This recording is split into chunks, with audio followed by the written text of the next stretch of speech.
Yesterday in Indianapolis, and we will break it all down for you over the course of the next 2 hours. We want to hear from you. You can vent. You can give your opinion. 615-737-1025. That is our phone and text line, driven by WilsonCountyHyundai.com. Excited to have Regal Realty Group on board as the official sponsor of the Chase and Big Joe Show. Joe, we've made it.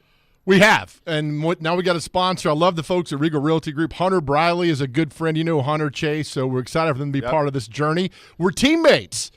We're teammates on this journey, so we're looking forward to this. So thank you, Regal Realty Group. It'll be a lot of fun going forward, unlike what we saw in Indianapolis yesterday from noon to 3 yesterday.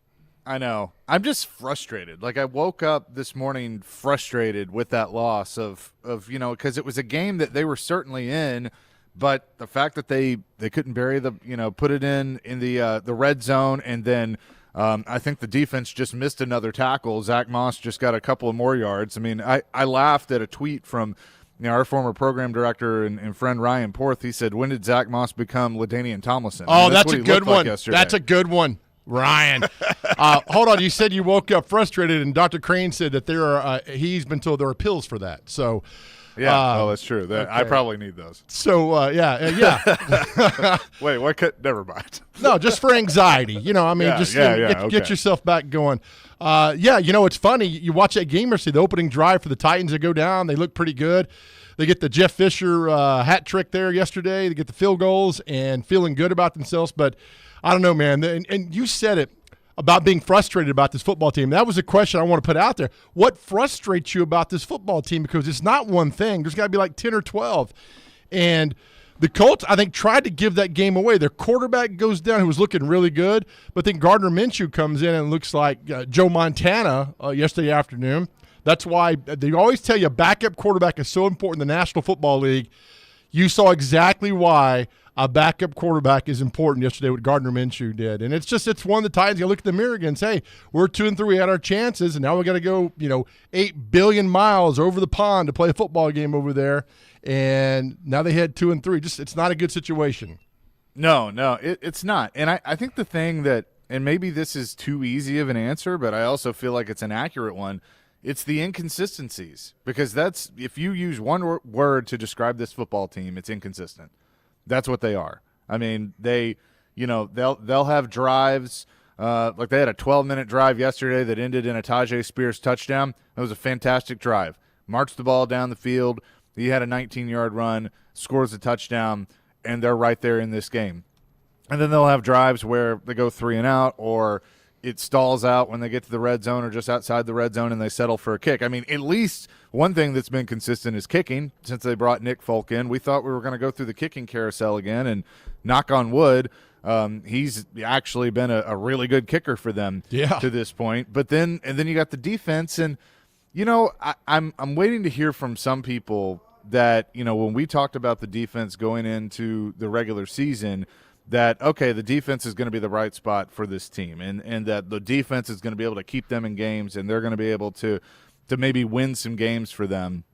The defense may be the most inconsistent part too. Outside, the offense obviously has had their moments, but the last couple weeks, at least the offense has been able to make some plays. Yesterday, the run defense was awful. Yeah, and maybe not having T.R. Tart had a lot to do with that. But. Well, yeah, I mean, they were getting blown off the ball and everything. You just knew every time that the Colts had the ball, you just knew they were going to move it down the field. Minshew was looking great. Zach Moss was running the ball good. I mean, Jonathan Taylor good. I mean, it was just a complete game by Indianapolis, one that I did not see coming. So I thought Tennessee would be able to frustrate. That's our word. Put on the field, is that the team that could win the Super Bowl? Then you watch the 49ers last night. 49ers would beat the Titans 70-0. I mean, it's just there's a huge gap between the really good and the average in the National Football League. And right now, the Tennessee Titans are maybe an average football team. Yeah, I mean, average is probably the best way to put it. I don't think they're below average. I mean, 2-3 to me, files right into that average category. So. I think that's kind of where they're at, but I don't know if that's going to get – I mean, it's certainly not going to win you playoff games. It might get you to the playoffs with this division, but, the Colts certainly have their moments too. But, I mean, I think they're kind of in the same boat, that it's a roller coaster ride. They finally get a win at home, Do you think that their offense got better when Minshew came in? I think it got different, but still was good. I mean, Richardson, when he's in the game, was looking really good. I mean, he was 9 of 12, almost 100 yards passing. He had the 1 sack, and I mean, he wasn't spectacular, but he wasn't bad at all. And so, Chase, I want you to, when you get back from your little soiree from wherever you are on the French Riviera, we're going to go out and practice some backpedaling because you've got to be better than Christian Fulton. There's not a doubt in my mind. Oh, yeah. Oh, is that my beach music? Yeah. You are in the Riviera, just not the French Riviera. Yeah. No, I'm in the Riviera. There's a statue of you down here. I need you to explain that. You're not wearing pants, so I don't know what that means. Oh, that was the summer of '74. We've talked about that. We've gotten past you that. And Coach? Yeah, we've gotten past that one. One of your several spring breaks? Yeah, I did. I went to 8 spring breaks. This was spring break 7. It's something to be proud of in my life. Yeah, really proud of they all use that. Roman numerals, too. It's kind of cool. It is. But a lot of texts coming in that this team is consistently inconsistent. I think that's true. Here's the thing on Christian Fulton. I'm done with Christian Fulton because I saw his videos last night of he was talking to reporters. So Rex Road was there. Tehran was there. Tehran was the one that posted it. Several others, Koharski. And, you know, he went there, used the excuse of like, man, I'm having to play against receivers and the refs. I'm like, dude, you got burnt. Did he really? I didn't see that. Burnt on a couple of plays. Like, what do you do? And then it kind of becomes like, I guess that was my bad. Like, what?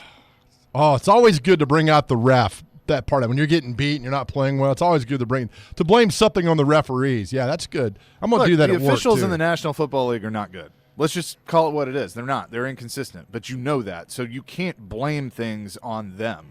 If you got beat on a play, which he did several times, stand there and own it and go, yeah, I got beat.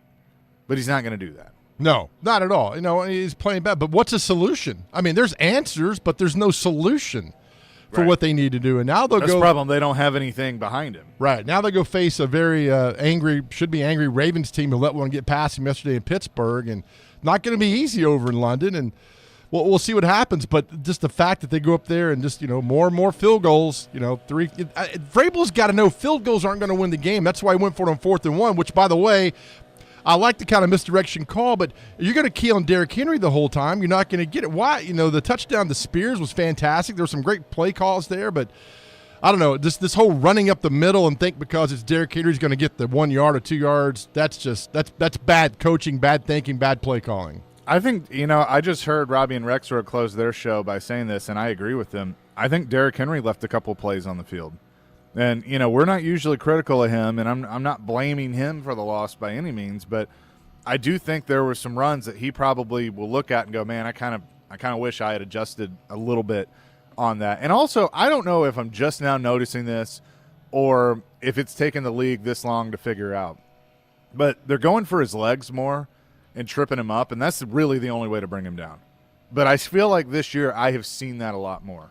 What are you going to try? We've said this. Don't tackle him. You can't tackle him. No, we know that. You can't tackle him. And so now they're sweeping his legs out from under him because really all of the quote-unquote tackles that they had on him when it looked like, oh, here he goes, was he got tripped up.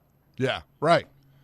Yeah, and so that's the way, I've always said, these people trying to arm tackle Derrick Henry. By the way, tackling in the National Football League is atrocious anyway. A lot of guys don't want to hit, and it's very obvious to see when they bump into him over their shoulder. Nobody wraps up anymore, which is really bad. That's football 101. So as long as they're going to keep bouncing off Derrick Henry, keep running. But 43 yards yesterday, and I know they're trying to mix him up with Tajay Spears. It was just, I don't know. It was something was missing yesterday. That's why the frustrating part came out because I was seeing people on Twitter responding about they're frustrated at this, frustrated at that. There's like 10 or 12 things you can be frustrated on. I saw a thread last night about Kevin Byard. Kevin Byard's lost a step. He wasn't there. And, I don't know. I've always thought Kevin Byard still plays at a high level, but a lot of people don't think he is right now. And, you think of Kevin Byard, they go in and tell him in the offseason, hey, we need to take a pay cut. Here's your employer telling you to take a pay cut. Are you going to be there 100%? There's a lot of questions that remain there. So I don't know. Are you still angry at the front office? And I don't know. I just, it was just something where that was a game they should have won. They needed to win, and they didn't get it done. Yeah, I mean, I understand your point. I just feel like Byard is one of those guys that he's going to use it as more of a motivational thing. I do think it's just in him losing a half a step or a step, just like Derrick Henry losing a step or a half step is still better than a majority of the league. That's true. So I think that maybe that is the case. Like there's a texter on our text line, Dustin in Hopkinsville says there's something to not getting Henry going that if you don't consistently use him, he is hindered. I like our new offense, but I miss our Henry offense, and you're not getting that pounding, grinding game with Kelly. Great text. That's perfect. Okay. All right. Hold that thought. Tell me why that's perfect. Coming up next, 615-737-1025. That's our phone and text line driven by WilsonCountyHyundai.com. We have Brett Kern coming up at 9:30, Jonathan Hutton at 10:30. Full reaction Monday to the Titans. They lose yesterday to the Indianapolis Colts, 23-16. More of your reaction next here on the Chase and Big Joe Show, presented by Regal Realty Group, 102.5, 106.3 The Game. Every Wednesday at 8:30. Join Robbie and Rexroad for The Choice is Yours. 2 sports questions, 2 non-sports questions. They'll answer a couple of questions about life and sports. The Choice is Yours is built by Jarrett Companies. You have a choice. So when you have a need for site and utility work, fire protection, concrete and asphalt services, the choice is simple. It's Jarrett Companies. For more, visit JarrettCompaniesInc.com. The Choice is Yours. Wednesdays at 8:30 on 102.5 and 106.3 The Game and the Game Nashville app. Over the years, more men have started to seek help for hormonal deficiencies and imbalances. And Dr. Jeffrey Lodge and wife Daphne, along with their experienced staff, give men the treatment required to improve your quality of life, improve your immune system, energy level, cognitive function, and more. There's no better time to achieve a healthy lifestyle. What are you waiting for? Give Cool Springs MD a call today for an appointment at 615-486-3458 or visit our website at coolspringsmd.com. Predators fans, Brewhouse South in Cool Springs, Brewhouse Highway 100 in Bellevue, and Brewhouse West on Charlotte Avenue is your home for hockey action all season long. They are Predators approved and all the games are on, and they'll even give you the sound. Get awesome game day drink specials on Blue Note Bourbon and Black Abbey Beer. When you think hockey, think Brewhouse South in Cool Springs, Brewhouse Highway 100 in Bellevue, or Brewhouse West on Charlotte Avenue. Go Preds!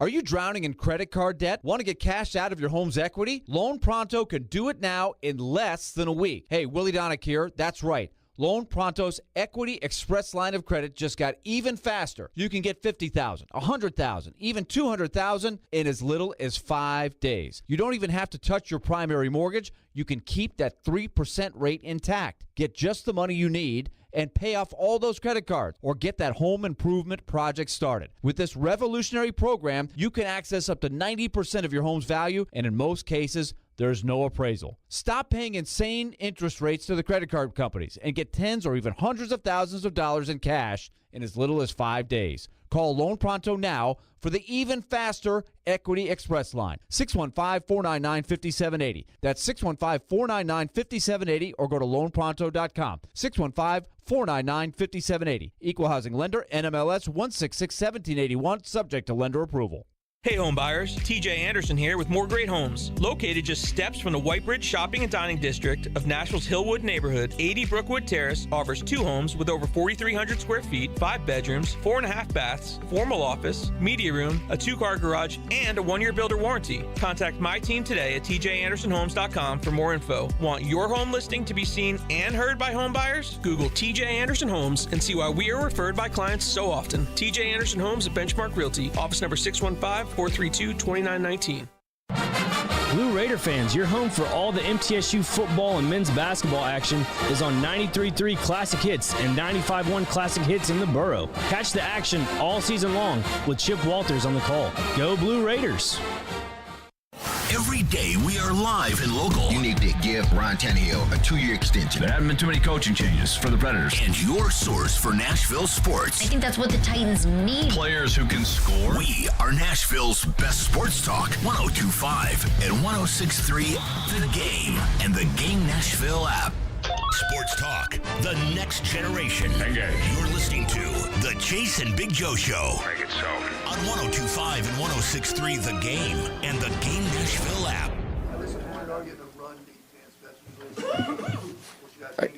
Disappointed that we lost, and for all the factors that we lost. But that's my number. Just disappointed that we lost, and we'll have to come back next week and get some of those things fixed. Like nothing, short yardage run that got out of there, and we had some other opportunities to get off the field though on third down. But it seemed like when they needed to run the football, they were able to. So certainly frustrating. That was Mike Vrabel yesterday after the loss to the Colts, 23-16, the final in Indianapolis, and disappointed that they lost. Yeah, but I mean the factors that go into it, and he kind of briefly touched on them. I don't know if you can fix those in a week. I mean, we're starting to see those be pretty consistent, and the fact that this team is consistently inconsistent. There you go, Chase. Has led to them having a 2-3 record. Yeah, I got there. I get there eventually. All right, we're taking all your frustrations. What frustrates you about this football team on our text line at 615-737-1025. Chase, on the scale of 1 to 10, 10 being yeah, 1 being ugh. What is Mike Vrabel's 1 through 10 on going to London this week? Like excitement level? Yes. Minus 12. Like, oh man, if I could say the word I want to say, he doesn't want to deal with that beat. Oh no, I mean, that's not at all. But it's a part of it. It's interesting too, because this is the second London game he's had in his coaching tenure here. They went. Was it his first year? Yes, I think it was his first year they went. Yep, 2018. Lost to the Chargers. Yep. And so they'll do it again. But going back to Dustin's text on Derrick Henry and getting him going and making Henry the focal point, and other people have weighed in on that. You said you really like that text. Why? I think he needs to be – I think you need to go let me think here. Derrick Henry needs to be the number one. When you go to a game plan, you do anything, he needs to be the first person you build the game plan around is Derrick Henry, because, he's unique in the National Football League. He's still playing at a high level. And then out off of that, go everything else. Have him in every play. When he take him out of the game, you could see the defense just take a deep breath. When he's in there, they don't know what to expect. This guy's running over people for the last 7 years. He needs to be in there as much as he can and use him as a decoy, use him up the middle, do toss sweeps to him, anything to get him out in space. Because once he gets a head of steam going, the problem is that offensive line is not good. Again, you look at the 49ers last night with that offensive line, just blowing people off the ball. Titans aren't going to do that, so you got to figure out some other way to bounce him outside and do things like that. But when you take him out of the game, he's not the main point, the main focus of your offense, and I got a problem with that. Yeah, and the thing about the offensive line, number one, it did look like Tannehill had time to throw yesterday. Yeah, yeah. Peter Skoronski being back in there, I think, really helped that. So that was good to see. But and I know Tannehill talked about it post game that he felt like he had time to work. The blocking, the run blocking. Rushing, they had 89 yards total between Henry, Spears, and Tannehill. With the way this offense has been in the past, obviously that's not good enough. But he had 264 yards passing as well. So we're seeing those numbers go up. So I think you kind of have to basically, I'll take whatever is going to lead to wins.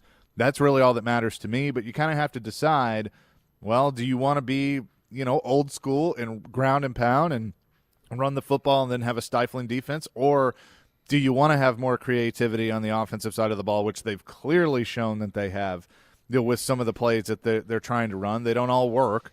But once again, we see Derrick Henry throwing the football. Which, oh man, that would have been a game-changing play. There's back-to-back weeks that there would have been a game-changing play with DeAndre Hopkins, and they just miss it. Well, I think there was a little cute factor yesterday to all that. But the bottom line, if you're not going to stop the other team from running the football, then you don't have a chance in hell. And yesterday, the Colts 8 of 13 on third down to get. If the third down efficiency is over 50%.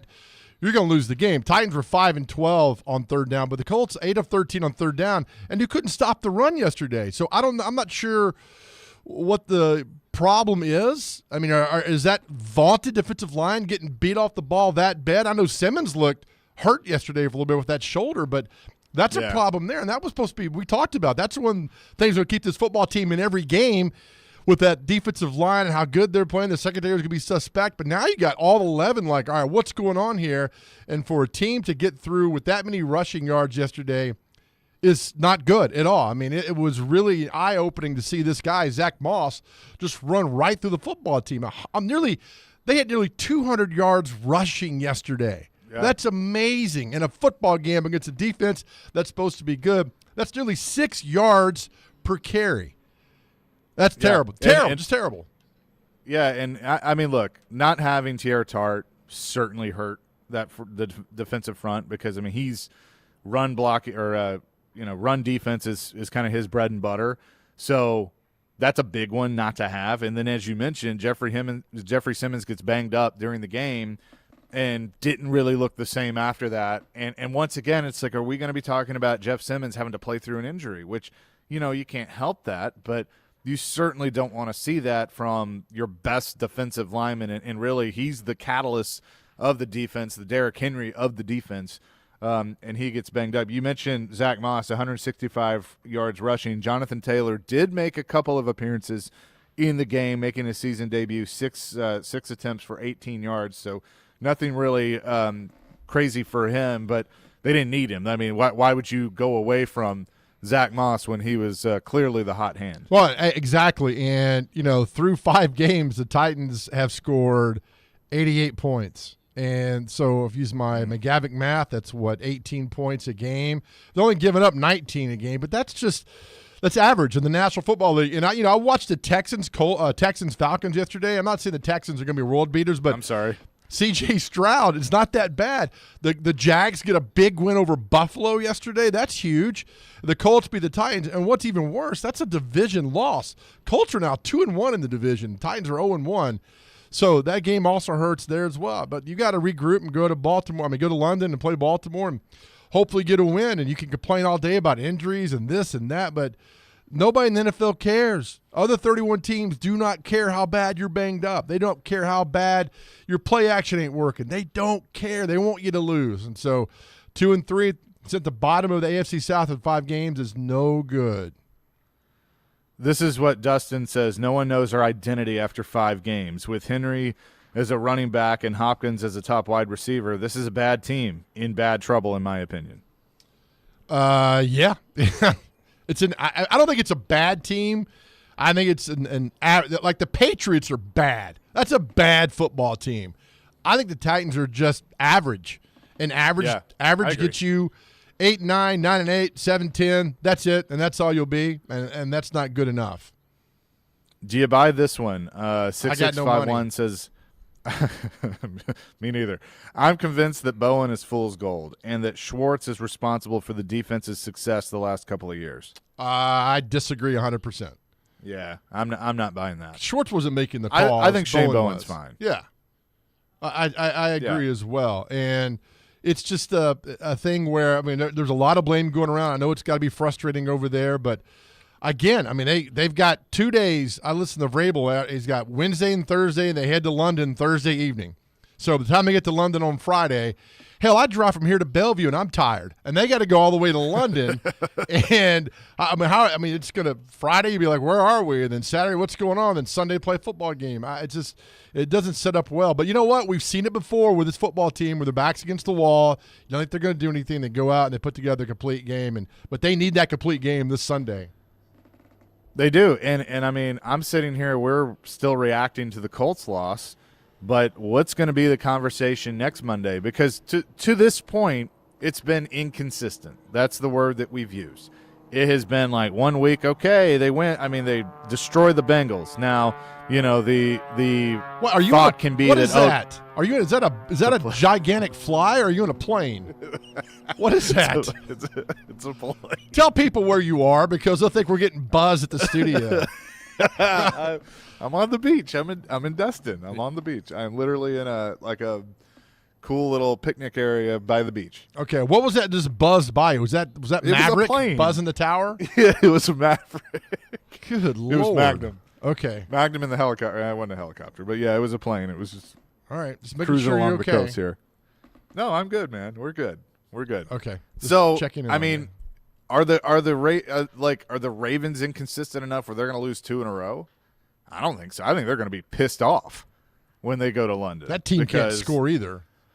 No, but they lost a division game yesterday to a bitter rival. I mean, you want to talk about two teams that don't like each other. D-Mace can tell you some stories. Those teams do not like each other, and they let one get away yesterday.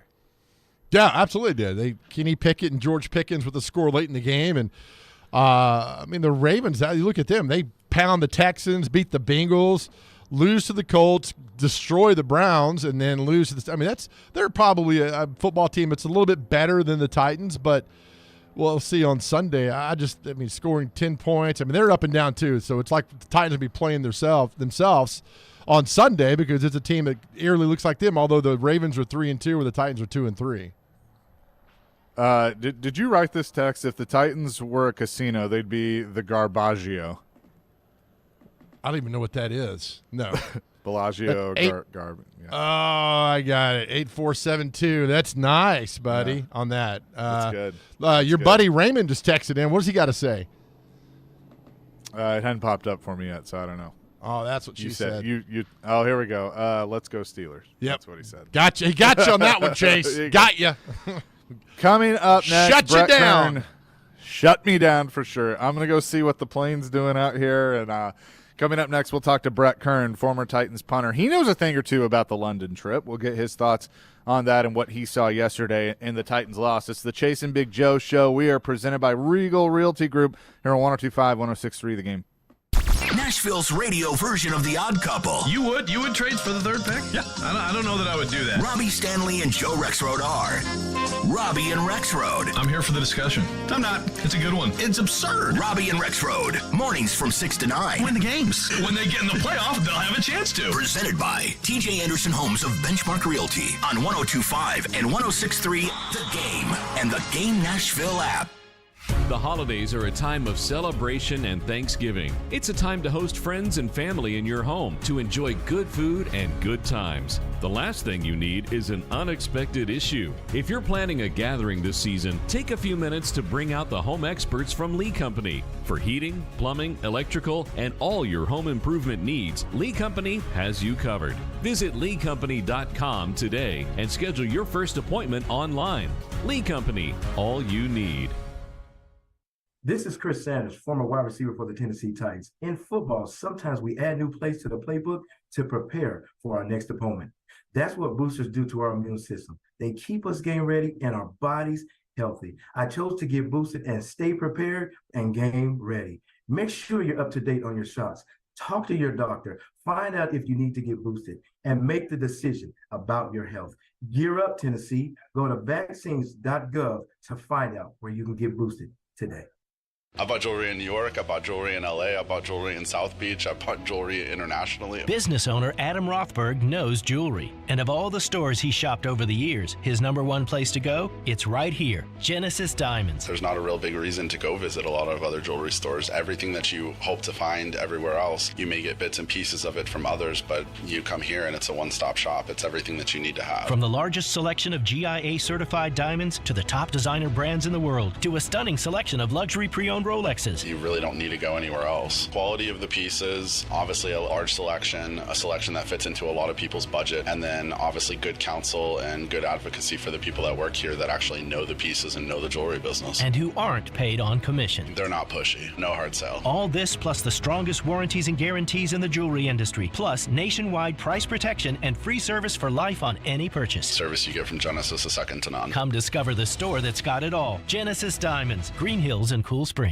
If you're hiring, it can feel like you're trying to find a needle in a haystack. You can hope the right person comes along, or you can just use ZipRecruiter. And now you can try it for free at ZipRecruiter.com/radio. In fact, ZipRecruiter has helped a lot of business owners find their needle in a haystack, like Marco, president of operations at Telly Tires and Auto Centers. Because Telly Tires has grown a lot in the last few years, Marco needed to hire everyone from a receptionist to a store manager to a head mechanic.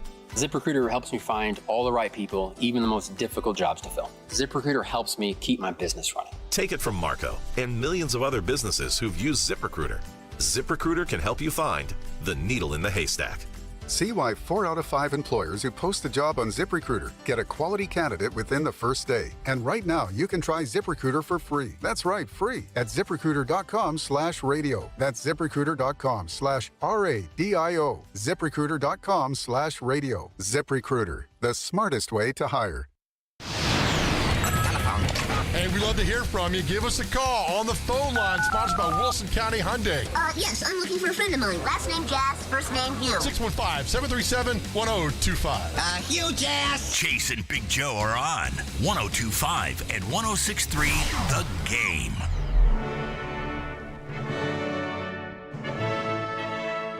Joe, 102.5, 106.3 The Game, live from the Hiller Plumbing, Heating, Cooling, and Electrical Studios as the Titans get ready to head to London next week. They fall 23-16 to the Colts yesterday. Just another inconsistent day at the office, and they find themselves at 2-3. To talk more about this, we say hello to Brett Kern, former Titans punter, who is on the line with us. Brett, good morning. What's up? Good morning. How you doing? You going to doing a little parasailing this afternoon at the beach or what? Yeah, after the show, might do that and make sure see if the thing can carry me. But we'll see. We'll see how it goes. I heard the plane earlier going by, just doing some test runs this morning. So we definitely know that wasn't Hangman and the boys. That was more of a parasailing going by. That's right. That is correct. So trying to get it warmed up and ready to go. But yesterday, I mean, I just keep using the word inconsistent, Brad. I feel like that's what this team is right now. I mean, Ryan Tannehill had time to throw the ball, and obviously DeAndre Hopkins was his favorite target yesterday, targeting him 11 times with 8 catches for 140 yards. But ultimately, they couldn't stop Zach Moss. They couldn't stop the Colts' run. What did you see yesterday in the loss? Yeah, I think, kind of what the Titans did to the Bengals the week before, it kind of got switched to them this week. The Colts being able to run the ball kind of all over the place. And I think, I wrote down in my notes when Big Jeff got hurt and just kind of seeing how he played after that. And, obviously I don't think it was 100%. And not having Tier Tart too, to come in and fill in running situations, obviously that didn't help out either. So I think I'd be curious to see if it's one of those games where, the Titans defense just wasn't itself, compared to normal, kind of what we expect them to be with stopping the run and in just in different situations being able to get off the field. And so we'll kind of see what happens with Baltimore. Obviously going over to London, it's a totally different ball game over there. But, see what happens. The offense, when you give up 23 points, offense, only gets 16. We're getting field goals and, they're scoring touchdowns. And so that's kind of hard to overcome. Obviously the math doesn't work out at the end of the day. So, inconsistent is probably a good way to put it. You're on that, you lose, you win, you lose, you win. Now you lose again. So that's definitely a good way to describe it. Yeah, and Shane Steichen a little bit from your time in Philadelphia as he takes over as the head coach. Gardner Minshew came over with him. How much did you see that offense change when Minshew had to come into the game when Richardson left due to injury? Yeah, it's I actually thought to start the year, I actually thought Minshew was going to be the starting quarterback just because he'd been with Shane for 2 years in Philly, being in the locker room, when guys, when they're doing install on Wednesdays and whatnot, if Jalen wasn't in the locker room, guys were going to ask Gardner, and Gardner obviously knew all the answers to their questions. And so Gardner knows Shane's offense, and so he's just an extension of it. And so when Richardson got hurt, I immediately thought, like, this isn't – they're probably going to actually expand the playbook a little bit more because Gardner, he's done it for 2 years. He knows it. There's probably some more plays that he can run with Gardner that, maybe Anthony just can't quite do yet, can't quite process. And so, it showed. Obviously, Gardner came in there 11-14, 155 yards, great rating. I was able to move the ball, obviously to complement that with the run. But yeah, I mean, that's probably not the situation you wanted. When your backup quarterback comes in, and it's almost, for the Titans, I say when the backup quarterback comes in and they almost get better. Richardson, they're 0-2, and now Gardner, they're 3-0. So. Former Titans punter Brett Kern is with us. All right, Brett, our question on the text line for Titans fans is, what frustrates you the most about this football team? Well, let's ask you, what frustrates you the most about this football team? It's probably the inconsistencies. I've been on plenty of teams, with the Titans where it's just been, you're kind of at that 8-8, 9-7, 7-9, and it's just really, when it boils down to it, it's just the inconsistencies week in and week out. And some weeks you put it all together, and it's, all right, we got this. Let's take this to the next week. And then you kind of take a couple steps back and you're thinking, well, what just happened? And then you come out the next week and you fix those mistakes and you go out there and you get a win and you're like, all right, let's keep this going. And it just, you're kind of back and forth. And, I just think there's a lot of average football being played. I think there's a lot of average football teams out there. I mean, really, when you're talking about San Francisco, Philadelphia, even, Kansas City's making it look a little bit more difficult than what it usually does for them. But, there's just a lot of average football teams. I never would have thought, the Texans go and crush the Steelers, right? And then the Steelers turn around, beat the Ravens, but then the Ravens just smoke the Browns. You know what I'm saying? Like, right. It's all over the place, and you can't really predict it. Well, that's what happens when a lot of average football teams play each other. You're going to get results like that. But then you get San Francisco. What do they do to the Cowboys last night? It was over at halftime, right? Domination. Yeah. So I just think that they're just inconsistent in a lot of areas, and don't really know where the solution is or where they can get the solution. And so it's just, you kind of work on those things week by week, and you hope that, when they go play the Ravens, they got some of the things that they feel like they need to fix. They got fixed, and they can go out and get a W. How frustrating. Typically, when a home game, you've got Wednesday, Thursday, Friday, and I know they practice on a Saturday before a home game on Sunday, get everything done. Now, Brett, you got Wednesday, Thursday, you got to hop a plane, go halfway across the world, and then how difficult is it to continue that routine that you like so well, that players like so well, when you're going to be in a whole other world in England when you got to play the Ravens on Sunday? It's probably not the answer people want to hear, but it's a really tough trip. When we went back there in 2018, you have kind of your normal week, but then the Thursday rolls around and you have your practice and you do everything that you normally do. You can get in the tubs after practice. Well, instead of going home to have dinner with your family, you're hopping over to BNA to hop on an 8-hour flight over to London, and you land at 6 a.m. over there, and then you carry on your day as normal.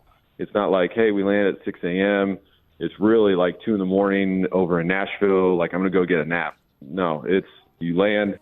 We had breakfast. We had meetings. You start your practice, and you just carry on as normal. And so really, in my case, I only got like an hour of sleep on the plane. I fell asleep. I thought I was good. I woke up to Ben Jones with his shirt off, sweating, and some of the other offensive linemen because the air conditioning went out in first class. And so I wasn't the only one. There were a lot of guys that it was rough. And so you feel like you're trying to get yourself into routine, into a rhythm, but the time change is rough. And then obviously, you play at 8:30 in the morning over here. Well, in 2018 when we played 8:30 in the morning, it felt like 8:30 in the morning. It was. I just remember Warren being like a complete fog. Like, I think I'm in Wembley Stadium. Yeah, no, I'm in Wembley Stadium. That's right. We're playing. All right. It was just a crazy trip. And so there's going to be a lot for the guys that are going to have to adjust, get used to. Hopefully they can get some sleep on the plane. Baltimore, I'm assuming, is in the same position. I feel like Jacksonville this week was in a much.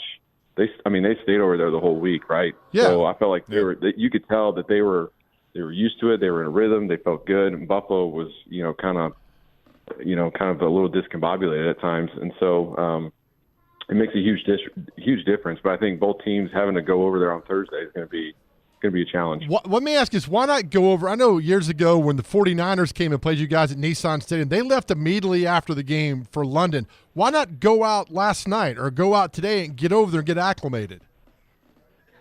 That's a great question. I thought the same thing, when we went in 2018. Why couldn't we just go right after the game? Let's just get acclimated for the whole week. I know Jacksonville did that a couple times, and they said it was a little bit better just being able to go over Monday.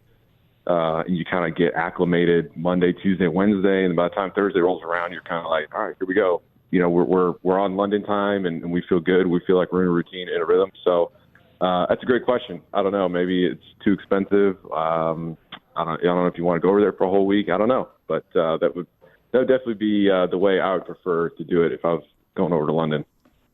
Talking with Brett Kern, and we mentioned the offensive line earlier. Peter Skoronski was back in there at left guard, and I felt like that did make a difference. Ryan had a little more time to operate. Nicholas Petit-Frere is off the suspension list, so he is available. He did not dress yesterday. I think Chris Hubbard's been okay at right tackle, but could you see Vrabel and the offensive staff doing a little more tweaking to the offensive line as we go along? Probably. I mean, you kind of have to, right? I think that's just something that you're probably always going to tweak with because you don't really have guys that are solidified per se in every position. I mean, I feel like Skoronski could be at guard where he wants to be, and Brew at center. But you have some other spots that you're kind of do we tweak it? Do we not? What do we go with? And even watching the game last night with the Cowboys, I mean, they threw up that stat that they had 8 different offensive linemen that have played 50-plus plays at a position, right? I mean, that's a lot. And the Cowboys normally have a really good offensive line. And so obviously the Titans aren't the only team, in the league that are dealing with that, whether it's injuries, play. I mean, there's just probably a lot of different factors that come into it. But, yeah, I mean, I think really you want to put your best 5 out there for this Baltimore game. And then obviously you get to the bye week where you can kind of you can kind of sit back, assess a little bit, maybe try a couple things in the practices that you have before, the guys go off for their off time for the bye week. But I think it's important to as the season gets on, obviously you need to figure out who your 5 are going to be. And then on the other standpoint, you just hope and pray that they can stay healthy. Brett, appreciate it as always. At least you don't have to deal with the travel to London this time. You can watch from the comfort of your home, so I know you like that. Oh, it's fall break this week, so it's we're going to do a little traveling and not to the beach. We're not going to the beach, but it'll be a good week. So, Brett, before you go, do you still have nightmares about Ben Jones shirtless? Well, I mean, honestly, it's become. I mean, Ben and I spent a lot of time in the hot tubs and cold tubs together. So thankfully, when I woke up from that quick little nap that I had on the plane, it wasn't like a surprising or a shock of an image. I've seen that image plenty of times in a hot tub and a cold tub. So it was just more of the where am I? What's going on? Why is Ben shirtless on an airplane? That kind of threw me off. But, yeah, it was that was a pretty crazy plane ride. Brett, appreciate it as always. We'll talk next week. Sounds good. Take care. See ya. Brett Kern, former Titans punter, joining us here on the show. I did just look this up, Joe, because somebody texted in about it. The Ravens left this morning. Oh, so smart. So, yeah, this is the earliest a team has traveled for an international game this year. The Falcons, Jags, and Bills left on Thursday for their London game this year, but Baltimore decided to fly out 6 days before its game because of a forgettable experience in 2017. That's so perfect sense. I was wondering why Thursday afternoon, because you get there Friday, and when I went to London, I traveled by ship. So it was my experience to London was much different than by plane. Was it a banana boat? It was a banana boat. Yeah, it was a schooner, and so it took us a while took us 4 months over there. And they have you working a sail? They did, and my buddy next to me got scurvy, so it was not a fun trip. I know it was good, but yeah, that was the question. I was like, why? Thursday, I mean, I just go over there and get it done, get acclimated, 48 hours, get used to being over there, and then play. I don't know. I'm telling you right now, this is going to be a thing. It's going to be a topic. If things don't go well for the Titans, this is going to come up. And people are going to ask, why didn't Vrabel and Ran Carthon elect to go earlier? to match with Baltimore, because I think you have to give Baltimore the advantage now, that they're going to have a few more days to get acclimated to the time change. I 100% agree. I do. Now, the Titans might beat them by 30 points. If that happens, and this is a non-subject. Then it's a non-issue, yeah. But the fact that they're going today, they'll get over there and have a few more, 4 days ahead of the Titans, basically, is something to keep your eye on. Terry, thanks for bringing that up. We'll take more of your calls and texts. The Titans lose yesterday to the Indianapolis Colts 23-16. It's the Chase and Big Joe Show presented by Regal Realty Group here on 102.5, 106.3 The Game. It's the final week of the Electronic Express 40th anniversary sale. Visit any of our convenient locations and save up to 40% throughout the entire store. This week, get a TCL 55-inch 4K TV for only $269, or a stainless steel refrigerator only $499. Plus, get up to 60 months special financing on items like a top-load laundry pair, only $349 each, or an HP touchscreen laptop, just $699. Sale ends Saturday. Electronic Express. We make it happen.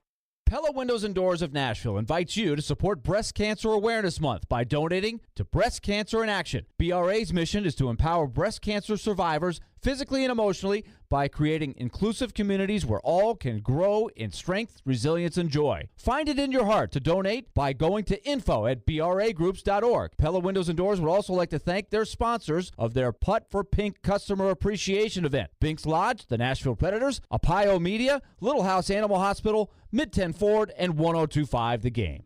In 1972, a Nashville family business story began when Bill and Beverly Finley founded Volunteer Hose and Gasket. 3 generations have grown the business into the local industry leader, supplying just about anything to anybody, from the largest of contractors to your neighbor that mows his own yard. Over 1 million items in stock: belts, belting accessories, gaskets, gauges, hose fittings, hydraulics, industrial hoses, lubricants, sealing products, tubing, fire protection, and more. All at volunteerhose.net. If Volunteer Hose and Gasket doesn't have it, then you probably don't need it. Call them at 615-242-0461.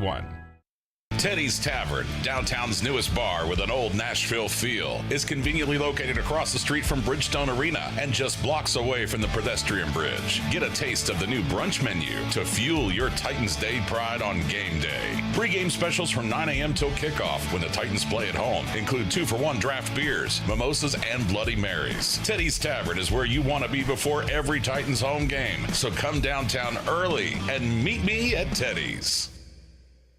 Are you drowning in credit card debt? Want to get cash out of your home's equity? Loan Pronto can do it now in less than a week. Hey, Willie Donick here. That's right. Loan Pronto's Equity Express line of credit just got even faster. You can get $50,000, $100,000, even $200,000 in as little as 5 days. You don't even have to touch your primary mortgage. You can keep that 3% rate intact. Get just the money you need and pay off all those credit cards, or get that home improvement project started. With this revolutionary program, you can access up to 90% of your home's value, and in most cases, there's no appraisal. Stop paying insane interest rates to the credit card companies and get tens or even hundreds of thousands of dollars in cash in as little as 5 days. Call Loan Pronto now for the even faster Equity Express line. 615-499-5780. That's 615-499-5780, or go to loanpronto.com. 615-499-5780. Equal housing lender, NMLS 1661781, subject to lender approval.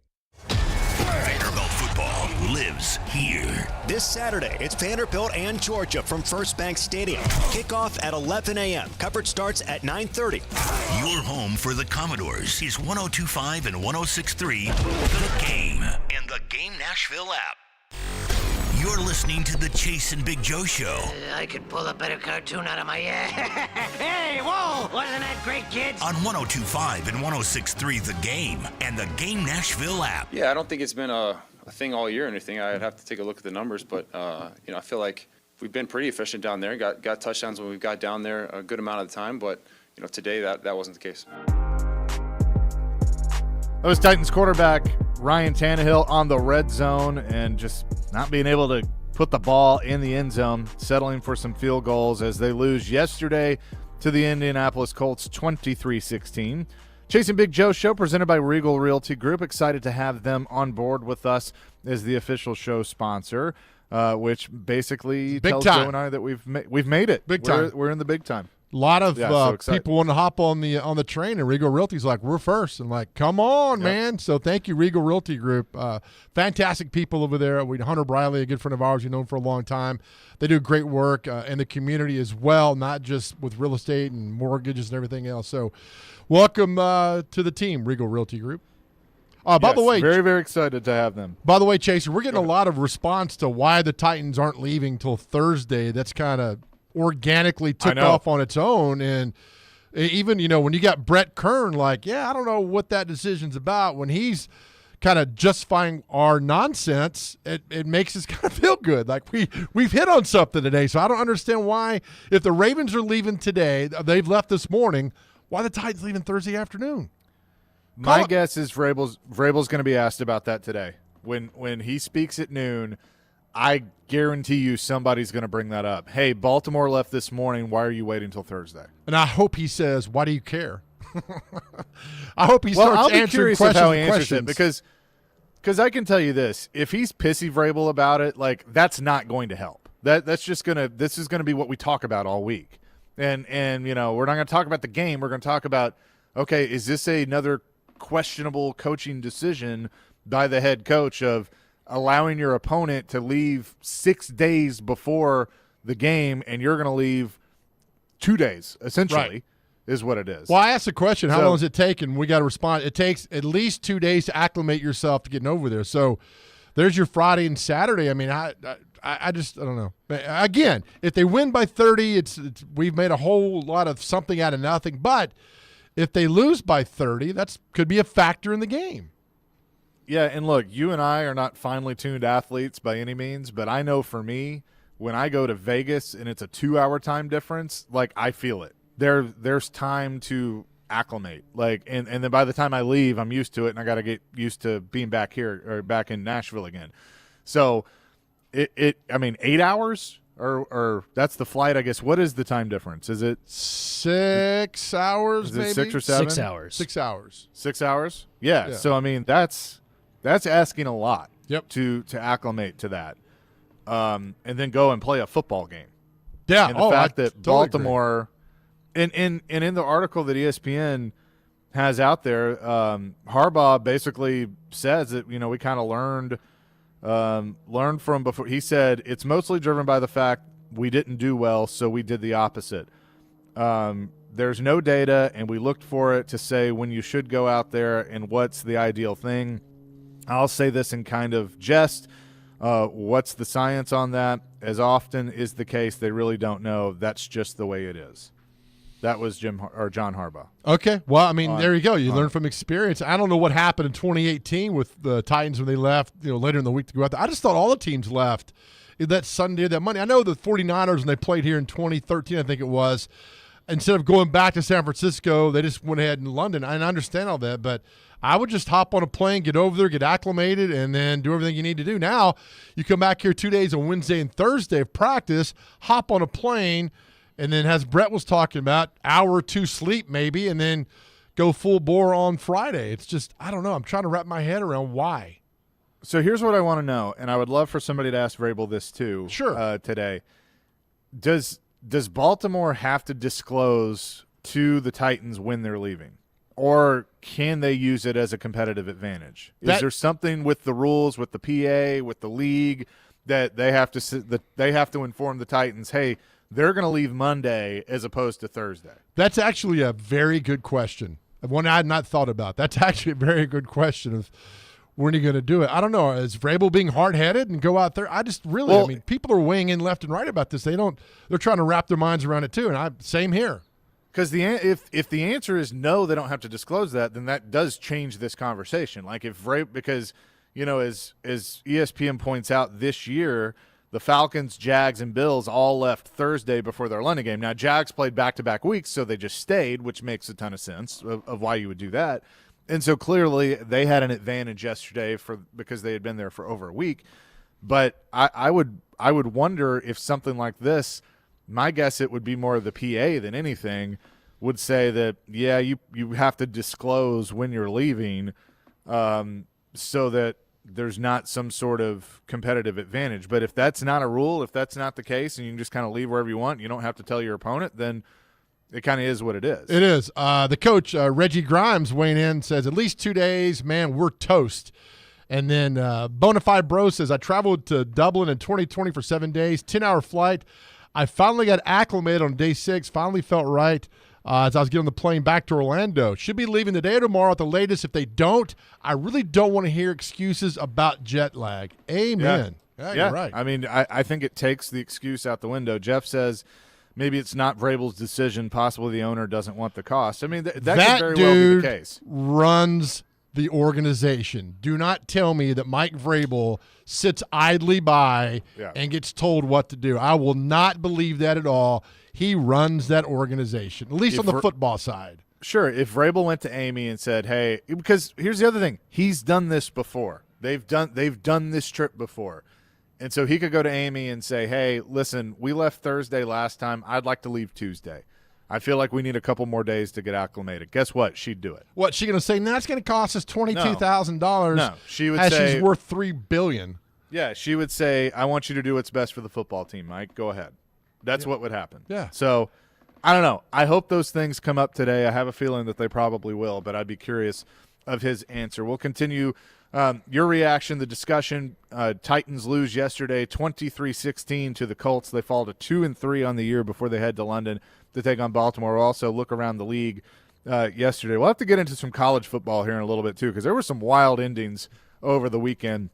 All that in hour number 2. Chasing Big Joe presented what?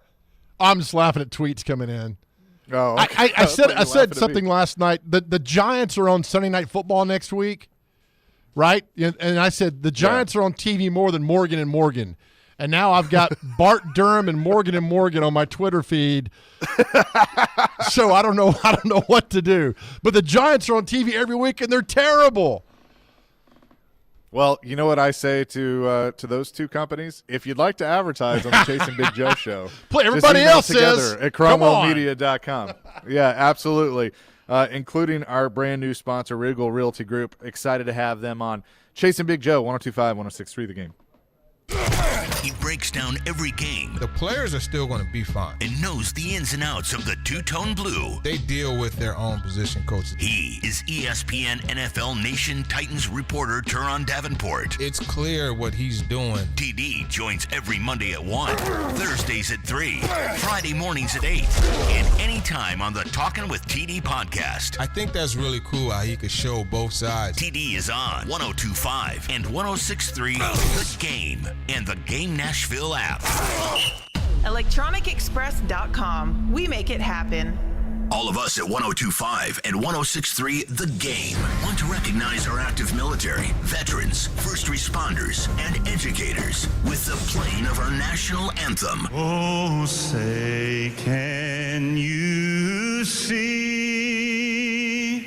by the dawn's early light what so proudly we hailed at the twilight's last gleaming, whose broad stripes and bright stars through the perilous fight o'er the ramparts we watched were so gallantly streaming,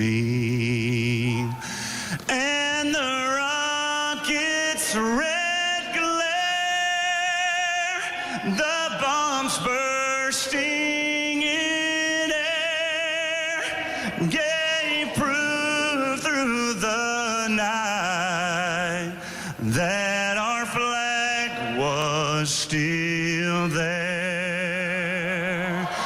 Oh, say does that star-spangled banner yet wave o'er the land of the free and the home of the brave?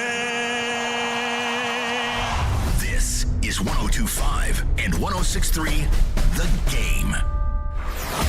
Now, your Game Center update. This is Nick Frazier with your Game Center update. Over the weekend on Saturday, Nashville SC went on the road to face the Philadelphia Union, with the match ending in a 0-0 draw. Nashville SC have only gained 6 points out of potentially 15 in their last 5 matches. Here was head coach Gary Smith on his team's performance recently. But most importantly, I think the group have agreed that we've got more than enough quality to what we'd like to maybe class as do some damage in the playoffs. You know, I'm not sure there are many teams that would want to play us. But at this moment in time, there's just a lack of sparkle. Tune in tomorrow as the Nashville Predators open up their season on the road against the Tampa Bay Lightning. Puck drop is set for 4:30 p.m. You can listen to the game right here on 102.5 and 106.3 The Game. For more, follow us on Twitter at 1025 The Game or visit thegamenashville.com.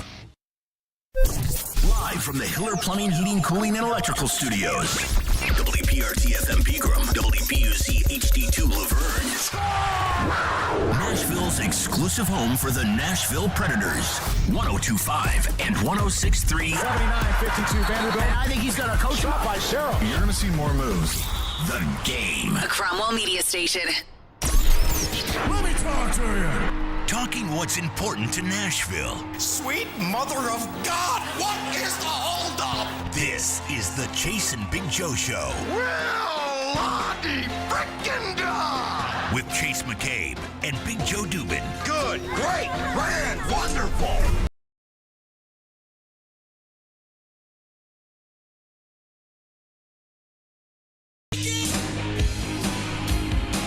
Hour number 2, Chase and Big Joe, 102.5, 106.3, The Game. Chase McCabe, Big Joe Dubin with you, presented by Regal Realty Group. Excited to have them on board. Titans taking your reaction. Their loss yesterday, 23-16 to the Indianapolis Colts. 0-3 on the road this year, and now they head to London. Technically, that's a home game, but a neutral site in Tottenham, as they will take on the Baltimore Ravens next week. And as we've been discussing, inconsistencies yesterday in that game. Even though they put up 16 points, they had to settle for some field goals. And also, we haven't even talked about the interception at the end. I mean, he's trying to win the game. He got less than a minute, trying to make a play. I'm not really going to hold that too much against Ryan Tannehill. Overall, I thought Tannehill was okay yesterday. What did you think about that? I thought he was all right. I mean, the play action was good. I thought him and Hopkins, they've got a little rapport that they've come together. Now he looks for him down the field. Hopkins is just an outstanding receiver. I mean, that guy is really, really good, and that's kind of become his Tannehill's go-to guy. But again, you know, let Hopkins sometimes take the double coverage away, but who's stepping up? I mean, we lavish praise on Chris Moore, but I didn't see anything of him yesterday. Burks is always going to be hurt. He's not out there doing anything, and Moore wasn't targeted. Yeah, and so it's just you need somebody another player out there to help that. And I think Tannehill was fine from what he was given. I thought Spears, the little change of pace was doing fine there. But again, when your defense isn't stopping anybody, and I did say this though, Chase.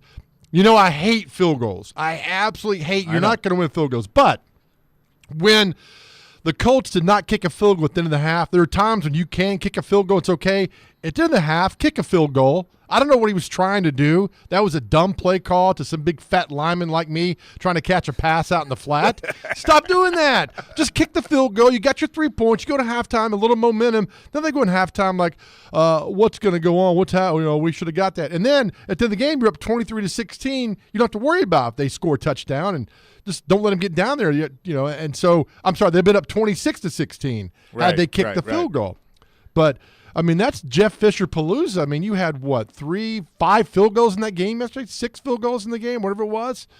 You're not going to win the field goals, and I know the decision to go for it late in the game, 4th and 1, I love it. The play could have been there, but you key on Henry. But again, that's when you use him as a decoy. It works so good as a decoy when you get him back there and do something else, and they couldn't execute the play, and that's it. But again, if you can't stop anybody running the football, you're not going to win the game. No, you're not, and that was the case. And yeah, that 4th down call, I was fine going for it. And I mean, how many times in the past have we seen it? You give it to Henry up the gut, and it works. But they knew it was coming. So I agree with you that maybe you could have gone play action and had both Spears and Henry out there, gone a quick little check down to Spears or Okonkwo. Another thing too, Chig Okonkwo, I got to see more from him. I just do. I mean, we've been talking about, okay, he's going to be the tight end of the future and he's progressing and all these things. He had a couple of drops yesterday, and it's been kind of like Burks, that the ball will hit him right in the hands, and it looks like me trying to catch it. I mean, come on, he's got to make a play. Right. Oh, I totally agree. People still weighing in on this Titans thing. They're scratching their heads, too, of why the team is leaving on Thursday. Brent says, if you keep on the Central Time Zone schedule while there, play the game, then return. It takes a few days to get your body used to the 6+ hour difference. It takes time to adjust back. Coming back makes it a lot easier. Well, that's great, but you got to go over there and play. And the time that you land on Friday morning and get to work is just odd. Meanwhile, the Ravens will have at least be acclimated by 3 days at least to do that. So I love when we hit on something organic like that, Chase, because people love to react about that. Man, they're weighing in big time. Yeah, they are, yeah. And you can continue to do that either on our Twitter X page at 1025 The Game, at Chase on Game, at Big Joe on the Go, or 615-737-1025. All right, can I this is college football, and I don't advocate for coaches getting fired. I'm not one of those things, you fire that guy. But when does Tim Hasselbeck come on with the midday guys? Tuesday? Tomorrow at noon. All right, so Tim Hasselbeck was on the call of that Georgia Tech-Miami game. If you don't know what I'm talking about, Miami's got the lead late in the game. All they got to do is knee it. The game is over with. Mario Cristobal, the head coach down there, decides to run the football. The running back fumbles. Georgia Tech gets it, and they go like 75 yards in 2 plays. And Tim Hasselbeck was on that call and was completely befuddled, dumbfounded, whatever you want to use. And Georgia Tech goes down and scores and wins the game. I mean, Mario Cristobal should have a game check taken away. That I don't see how. And they evidently did it before when he was at Oregon. Same thing. Just don't be cute. Kneel down. And it was like, Joe Piskarczyk in the Meadowlands when he tried to hand the ball off and he fumbled, and Herm Edwards picked it up and ran it in for a touchdown. Yeah. There were just some stupid call. That was an amazingly stupid football call. These coaches are just killing these teams with these calls like that. So if you haven't seen it, go look it up, and you'll be like, my goodness, why? It was terrible. I mean, I was watching another game. I was watching USC in Arizona, and that was a wild one too. SC wins in 3 overtimes. But I get a text from our good friend Ricky, and he's like, oh, my God, oh, my God, oh, my God. And I'm like, what? And he goes, Miami just lost, and told me what happened. And then around that time, they showed – they cut in and showed what happened. There's just no excuse for that. Like, You have the game won. Just sit on it. You're done. It's over. They can't stop the clock. Yet you want to be cute and you want to run. You deserve to lose the game if you're going to make boneheaded decisions like that as the head coach. It was just – I'm watching it because I like Tim. I like to – the game was on. I just checked in and see what was going on. I'm like, oh, man, Georgia Tech's going to lose this game. They played hard. They're down – whatever it was, and then I was like, why is he running the football? And then he fumbles. I'm like, well, he's down. The Miami run down, and they reviewed it and looked and said, he's not down. I was like, well, they got to go 75 yards, no timeouts, and they do, and they win the game. I was like, how do you face your team? And you could see they cut to the team, and they were just dropping F-bombs on the sidelines like, what are we doing? And how do you face your team after that? Do you go in the locker room and say, hey, my bad, we'll get him next week? That's just awful. That was an awful, awful call by the head coach at Miami.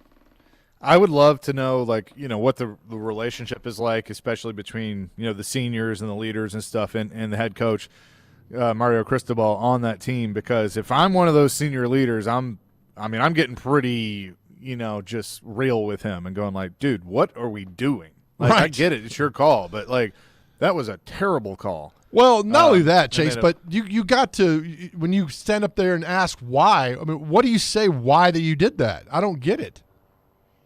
I don't know. I don't have there's no good excuse, in my opinion, for it. Like if he said, yeah, I was kind of an idiot, then I might accept Chase. That. Watch out. Blitzkrieg. Get to the table, Chase. Watch out. It's Magnum. There's a helicopter that flies through here that looks just like the helicopter from Magnum PI. So you would appreciate it. But what's the temperature right now on the beach? Right now it's about 67. Okay, not bad. Sun out? Yeah, it feels great. Sun is out. Sun's out, guns out. Man, if I could, if they, I don't want to see it, but if you could do the show in just a Speedo and that's it, that'd be fantastic. Well, it'd be like Ben Jones being shirt. Could you imagine going on a plane with that guy, just no shirt on? You know, he always did the pregame with no shoes, walking on the field. Yeah, right. I wonder if it's the same way in the airplane. No shoes, no shirt, just sweating No up problems. a storm. And the air conditioning goes off in the plane, man. That's awful. Oh, I would. imagine. But yeah. But what's funny is like to visualize that Brett Kern, like waking up and he's like, "Where are we?" And he just looks over. There's Ben Jones sitting there without a shirt, sweating like a pig. Hey, Brett, what's going on? Yeah, what's up, air man? conditioning's out on the plane. Oh man. Elsewhere in college football, Georgia absolutely destroys Kentucky. So that little thought for a second that Kentucky might be the one is over. Right. Okay, never mind. Moving on. Michigan continues to roll. How about Oklahoma? It was a shootout for sure. The as Chaser Oklahoma- caught it. That's your lock on Friday, That man. was my lock. That was my lock. So Oklahoma sits 6-0. Texas drops to 5-1. Yeah, that you did, and that was a heck of a ball game too, man. Down to the last second, and that's what we've come to expect from that football game. But Brett Venables last year, they were ready to get him on the road because they're still upset about Lincoln Riley. But when Lincoln Riley came out and made a few disparaging comments about Oklahoma fans, I think the tide turned a little bit for Brent Venables at Oklahoma. Like, all right, we like this guy, he likes us, we're going to keep him. And then knocking off Texas on Saturday was just monumental for that program. And going forward. That was we say it's a huge win, but that was a huge win for Oklahoma. So we talked a little bit about them last week, but now that it's happened, Louisville beats Notre Dame 33-20. Watch out for the Cardinals, sitting there at 6-0. Already bowl eligible. They beat Notre Dame. That's a big win for them. Yeah, I'm going to look and see when they play Florida State because that's going to be a huge game between Florida State and Louisville. Keep talking amongst yourselves, people. Alabama, you got your wish. Alabama beat Texas A&M 26-20. So we can write off Jimbo and A&M for another season. Well, hold on. Louisville's not playing Florida State. They don't play Florida State. Louisville's got Pittsburgh, Duke, Virginia Tech, Virginia, Miami, and Kentucky to end the season. And so they could see them in the ACC championship. I guess so. They could also see a 12-0 Louisville team headed to the ACC championship. Yeah, and look, they got a ways to go. I mean, they got Duke is. I wouldn't say that's going to be easy. That's a home game. Miami, that's a home game. They're at Miami. They got to play Kentucky. So I mean, they still got some work to do. But I'm paying attention right now to the Louisville Cardinals. Good job. Notre Dame might be a little overrated too, or was. Yeah, but still, knocking off Notre Dame is still a big win for a program like Louisville to do that. Yeah, I was glad that Jimbo got it. And it's weird after the game, Jimbo was talking about how hard his team played and all. It was just almost like he knew that it's over. I know that sounds weird from my perspective. It's almost like I know I can't get it done here, and now I'm hoping the Vols beat Jimbo by 100 on Saturday up in Neyland. If the Vols beat them Saturday, which I kind of think they're going to, Jimbo's going to get fired. Maybe not after the game, but he's going to get fired this year. Yeah, you can go ahead and just. They still going to play Ole Miss and LSU. So losing to Alabama, now you've lost a tiebreaker to Alabama, and I don't see how this works in Jimbo's favor going forward. Yeah, if Tennessee could drop a big win on them on Saturday, then this team will probably quit on him. And then because you still got to go at Ole Miss. That's going to be a huge game, and then LSU at the end of the season. So it's and I don't, I know Jimbo's getting his 9 or 70 million, whatever it is, but that's on A&M for paying him all that money and trying to, think he's the coach forever there, and when he's not getting the job done. Yeah, I am a little confused that Alabama didn't move up a spot at all. I mean that's a big SEC win. They're still 11th, but several teams moving in either direction in the top 25. Oklahoma now finds themselves in the top 5. Ohio State moves up to 3. Florida State up to 4. and then, of course, Georgia and Michigan. But you had a good point earlier. I mean, when Georgia turned it on Saturday, they turned it on. And that offense looked good. That defense was swarming. Although Ray Davis played his butt off against that wave after wave after wave of Georgia player that was just, the defense hitting him left and right. But that's a good team. So I guess, Georgia's big task next is going to be playing Tennessee and Neyland in November and see what happens then. Coming up next, we'll get back into your reaction to the Titans. They lose yesterday 23-16 to the Colts. 615-737-1025. I'm going to go check out what Magnum's doing here in the helicopter. Do that next. Chasing Big Joe, presented by Regal Realty Group, 102.5-106.3 The Game. We are Nashville's best sports talk, live and local from 6 a.m. to 6 p.m. When you want the national Hey. I got this. I'll take it from here. Okay, go ahead. Dying to hear this. We have the best national voices that you'll find anywhere. Who was more deserving of being thrown from their game? I'm odd, so I get the odd picks. They have a new coaching staff. It's not a bad scenario for them. We are 102.5 and 106.3 The Game. And 94.9 The Fan.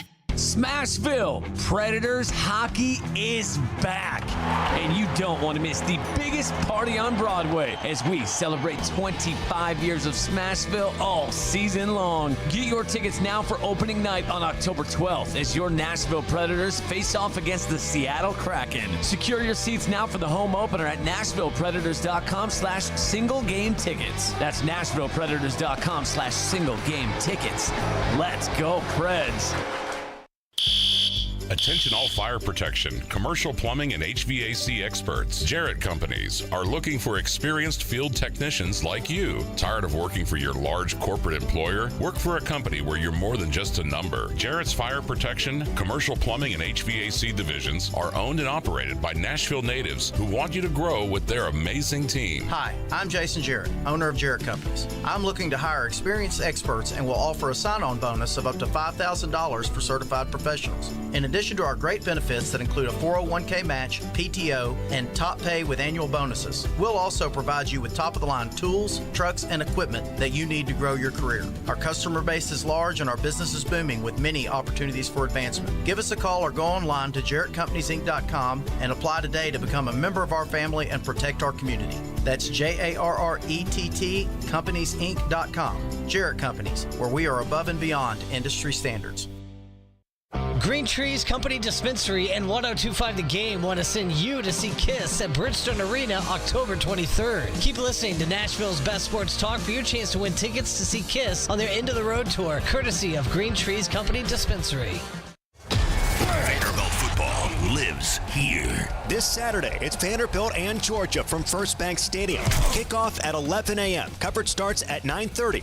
Your home for the Commodores is 102.5 and 106.3 The Game and the Game Nashville app.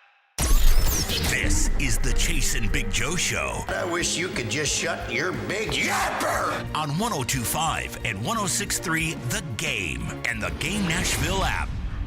Hey, I got another call coming in. I gotta let the machine get it. Bye. Believe it or not, George isn't at home. Please leave a message at the beep. I must be out or I'd pick up the phone. Where could I be? Believe it or not, I'm not home. There you go, Chase. Seinfeld for you. Good job, Dr. That Crane. on Friday. That was good. I was not expecting that, but I let it go. It was good. Thank you very much. much. Big Joe, 102.5, 106.3 The Game, broadcasting live from the Hiller Plumbing, Heating, Cooling, and Electrical Studios, or in my case, on the beach.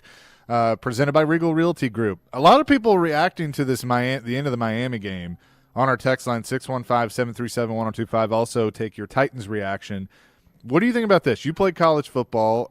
You've talked about who you played for and everything. But 9302 says, if you're a player, shouldn't you just not listen to the coach and knee it on your own if you're smart enough? Yeah, but how often are you not going to go? I mean, just thinking, I'm going to hand the ball off. I mean, your wildest dreams, you're thinking he's not going to fumble, and you do what you're told and run the play. I just don't.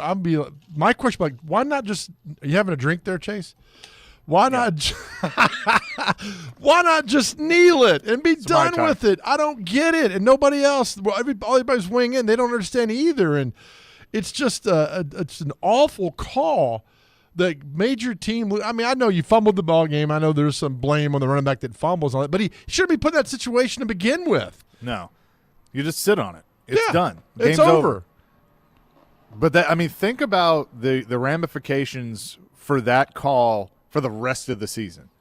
Oh, you know, yeah. That's going to come back to bite them, because that's one of those things. Like in the NFL, okay, you're going to lose some games and you can overcome it. In college football, especially in today, the playoff era like we have right now, I mean that could cost them a New Year's Six game. I didn't think they were a playoff team anyway, but that could cost them down the line, and it probably will. Well, I mean, they were 4-0. Dumb decision. They were 4-0 and playing pretty good football. They hadn't played a lot of good. They beat A&M gladly, but now you're 4-1. Now you got to go to at North Carolina this week, who's ranked 13th or 12th, whatever they are.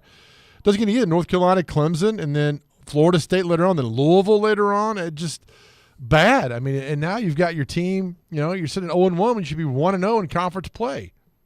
It's just crazy. It's just dumb. 615-737-1025. That's our phone and text line, driven by WilsonCountyHyundai.com, as people weighing in on everything going on right now. Jason says, ask the Bills how leaving that late worked out for them. They left Friday, according to the TV announcers, said that during the game. Why would you leave Friday? Yeah, that's weird. I don't get that.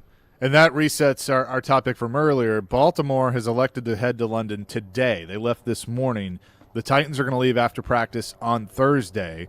And the questions that I have, one, I want Vrabel to be asked about that by somebody that's going to be there today, of, hey, what kind of went into – I mean, the helicopter's ready to take him right now to the airport that I'm at. But what went into that decision of – leaving on Thursday? And he's probably going to be like, well, that's what we did before and it worked. That's what other teams are doing. And then I want somebody to follow up and ask, does Baltimore have to inform the league or inform you directly or what have you of when they're going to leave and vice versa? Because I do feel like in something like this that there should be some communication there between the teams in the league and each other on, hey, we've decided that we're going to leave on Monday. Just let Tennessee know. I guess. I mean, I think that would be, a courtesy. Hey, we're leaving here. But then I don't guess. Well, I want to know if it's a rule. I want to know if they have to. If not, then, hey, do what you want. That's competitive advantage. That's part of it. Well, I'm sure you inform the league, hey, we're going to leave on Monday. All right, Titans elect to leave on Thursday. There's no kind of, you can do what you want to do on this. It's just odd, though, the fact that they're leaving Thursday. Again, when Brett Kern says that's just a weird decision or odd decision to go leave on Thursday afternoon because it takes a while to get acclimated. People weighing in like, we've traveled to London. It's not easy to land and like, hey, let's go party. It takes like a while because your body's now 6 hours ahead of time, plus that 8-9 hour flight that you got to get on and everything else that goes with that. Plus, do you know that their electric system is a little bit weird when you plug in the wall? Do you know that? I did not. You have to have a different – is that right, Dr. Crane? Yes, you have to have an adapter. It is like 2 little dots, and some of them have 3 little dots. I know when I was in Europe, there was triangular. I was about to say, dot. have you traveled to Europe a lot, Dr. Crane? Is that why you're our European expert? I've traveled twice to Europe. I believe the United Kingdom has a different adapter than the rest of Europe. I know when I was in Italy, there was a 3-prong. There was like a triangular dot on the top, and then they had the 2 on the bottom. I think for Europe or UK, it's like a V-shaped adapter. Okay. I could be wrong. I'll look it up for you guys. All right, Joe, do you think because he's been over there twice that qualifies him to be our European correspondent? Yes, because you've been over there none, and I've been over there none. So yeah, exactly. He's our European. Yeah, he's our European. Good job, Dr. Crane, on that. Yeah, I don't know. Different. I mean, there's all these different things you got to take into account when you go over there. I mean, do you get to work? I mean, will there be a gym to work out in? I mean, Friday? I mean, where do you practice? And well, I mean, yeah. I mean, I would assume that, like with the Ravens going there for the whole week, they're going to have some sort of facility. But I mean, think about having to take all the equipment guys having to take all the equipment and everything over there. You got to rent a truck to carry it. I mean, you basically have to get there and create your facility. Yeah, and it's have a hassle. Everything that you have back home. It's just a massive hassle to have to go do it. That's why we said earlier about with Vrabel, his excitement level of 1 to 10 of going to London, it's like minus 19. You know, he does not want to go over there. Obviously, if you go over there and you're 5-0, it's a different thing. But when you're 2-3 and you come off playing a bad football game, that's not what you want to do. But it is what it is, and so you can't worry about it. Put it behind you. Go out there and play the game on Sunday. Blake says, I think they left last time on Sunday night after a home game, and they were there all week. I don't remember if that's the case. No, they left Hutton. They left midweek, I thought. That's what Brett said. Yeah, that's what Brett said too. So, I mean, and we can confirm that with Hutton because he was on that trip with Titans Radio at the time. So, I don't think that's right. I think it was –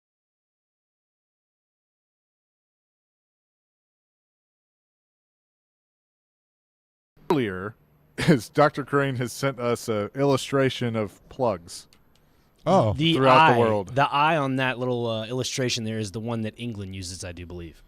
Oh, that's fascinating. Well, there you go. How much does an adapter cost? B's A and B are that's us. Roughly $16 Why aren't these or things so? just universal? That's what we all That's wish, not bad. Chase. But like, why aren't these things universal? I don't understand. Like, they look you like would think now dice. They do look like dice. These are the worst. These are the worst plugs I've seen since Troy Hansen. Look at K. It has a little smiley face on it. Oh, Nobody Chaser. gets that but me. Oh, that's awesome. And maybe a few other people. Oh, I love it, man. Well done. Well done, Joe. Thank you. Thank you.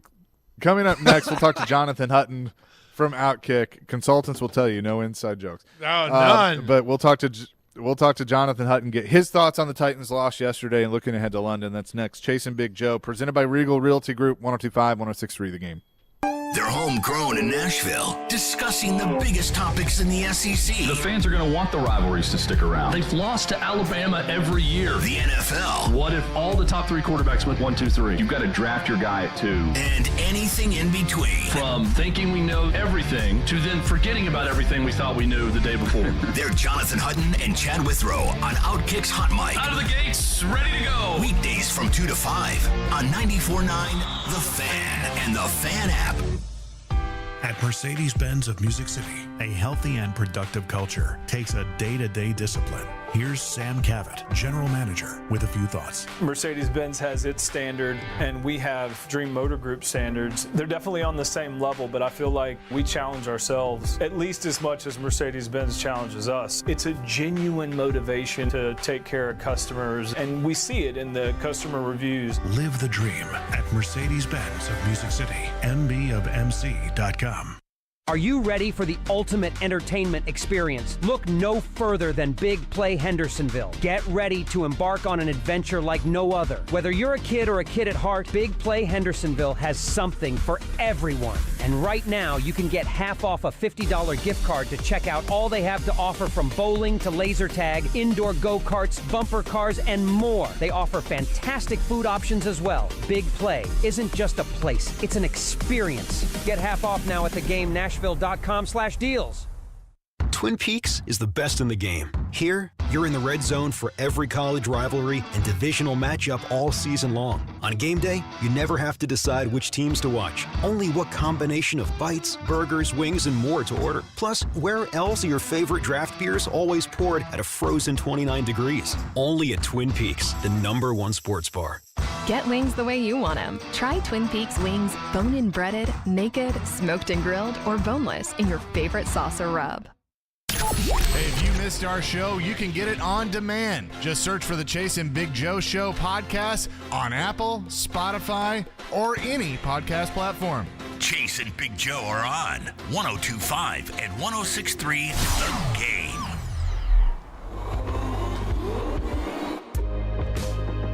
Chasing Big Joe, 102.5, 106.3 The Game. Chase McKay, Big Joe Dubin here with you on this Monday. Titans fall 23-16 to the Colts yesterday. 0-3 on the road, 2-3 overall on the season, and lose their first division game as well. We say hello to Jonathan Hutton from Outkick.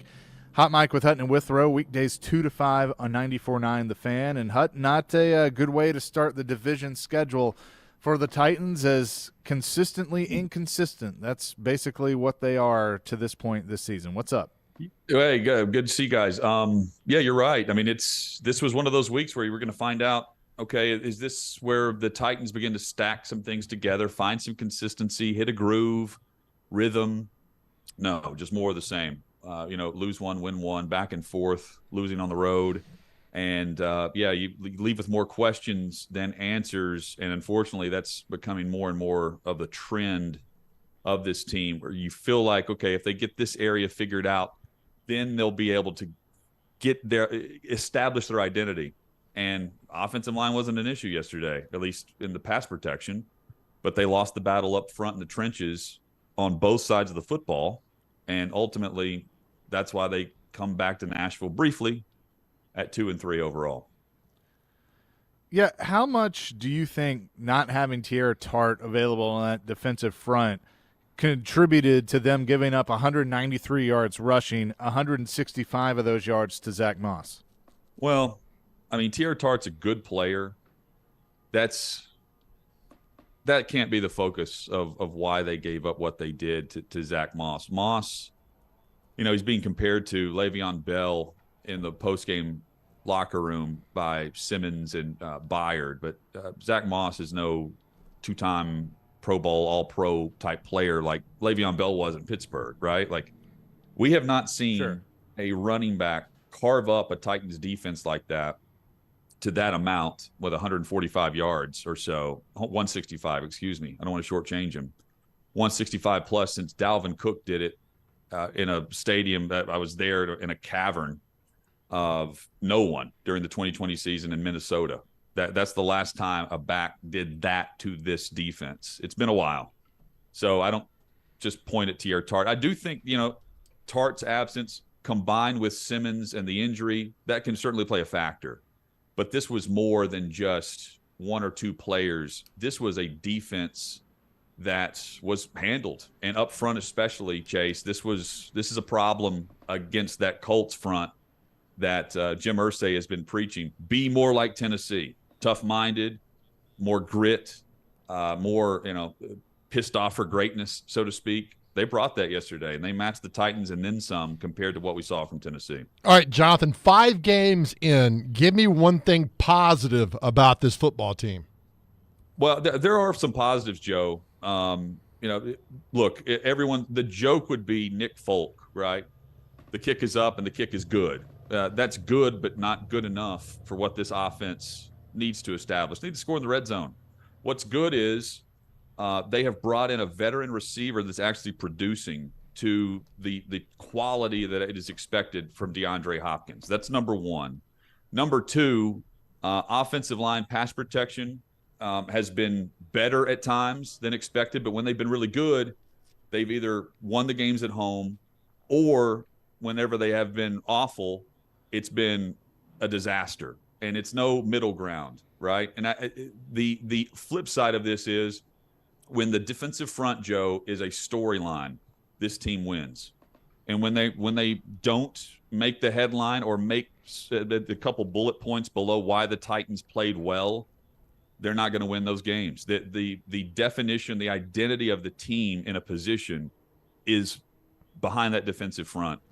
And when they're good, they can be really good. They can win with this style. And when they're not, it's just, the average run-of-the-mill football team, and that's what we saw yesterday. I just see that's a great positive. You're exactly right. The negative part of this, I don't see the camaraderie. It's just weird to me. Like there's something missing. I'm with you, man. No, I the whole offseason was like this. The offseason was it's a stretch to say 1 foot in, 1 foot out, because I don't want to see a team tank on purpose and bottom out and just, mail in a year where you feel like in the division you can still be competitive. And they can. Also, think about the AFC picture right now compared to where we were in August with what the Jets look like without Aaron Rodgers. With Cincinnati and a banged-up Joe Burrow. There are the things that certainly open up for you if you win this week against Baltimore and London. Point being, the offseason was, okay, 2 straight years they've drafted a backup running back and a backup quarterback.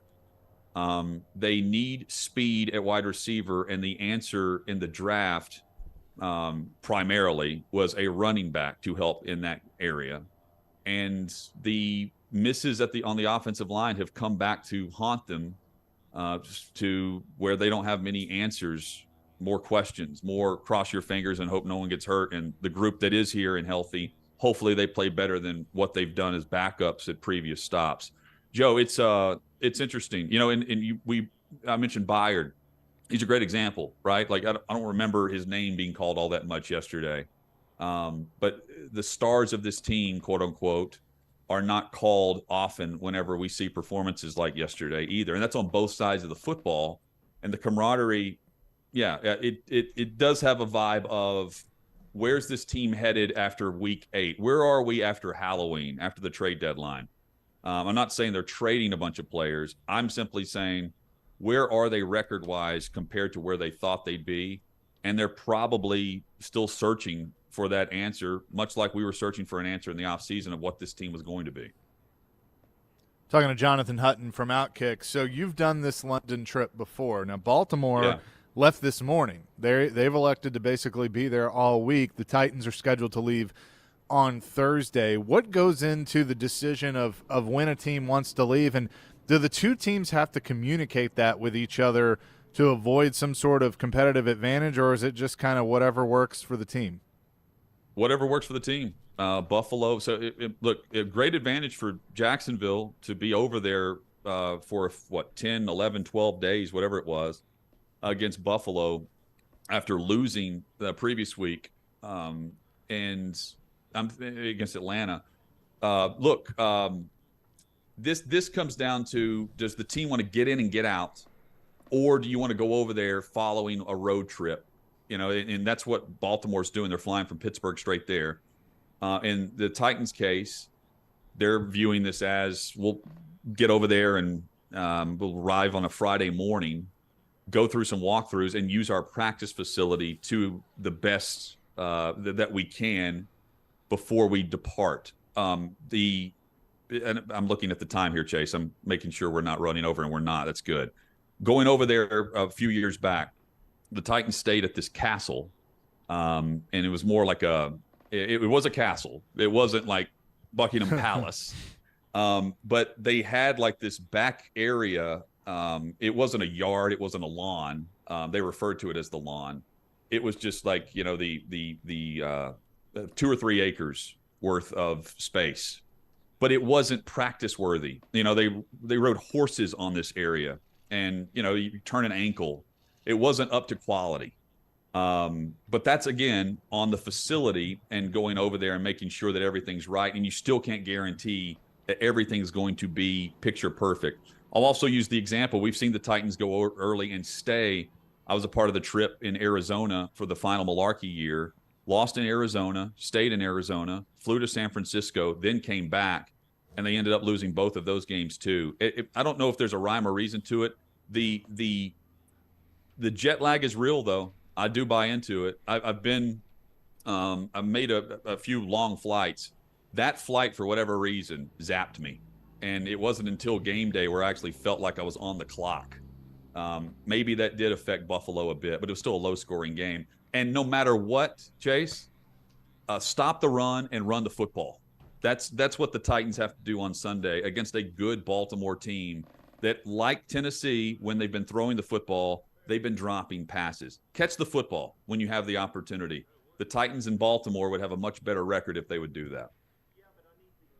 We're talking to Jonathan Hutton is with us. I'm sorry. Go ahead. Yeah, I know. You hit on something else. All right, we talked about, Hopkins looks great. Tannehill yesterday was good. But, when a defense can't stop a running game, and I want to know what the stats are. If you get 193 yards in a football game, there's probably 99% chance you're going to lose that game. And, the defensive line is just kind of, you said it earlier, when they're the talk of the game, they dominate. But there's that disconnect, too. They seem they had no answer yesterday. If I'm a Titans fan, I am so frustrated at what I saw yesterday. It's not even funny.